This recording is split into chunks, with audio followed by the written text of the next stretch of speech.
the boy had a relationship with a girl, and the boy was brought to the chief, area chief, where the boy also ran away from the chief. But we are yet to get the chief so that he can give the full report. Otherwise, more report will follow. Polisi inaendaje?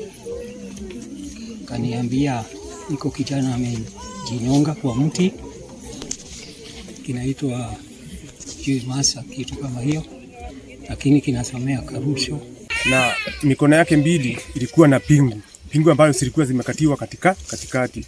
Sasa kufuatiliza story tu vile umati ilikuwa inasema ikasemekana sijui kajana kalikuwa na uhusiano na kamtoto ka shule. Sasa kakakuja ikahape nikakashikwa na assistant chief kakapelekwa kwake, sijui mari vile atujui vile kalitoka mikononi mwake, kakakuja kakajinyongea kwao.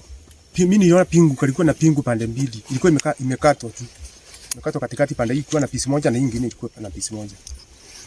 Sijui pingu zinakuanga sasa, hakuna wakora wanakuanga na serikali na pingu. Serikali tunajuanga, tunatabua serikali na ndio inakuanga na pingu. Sasa tunashindwa pingu zilitoka wapi.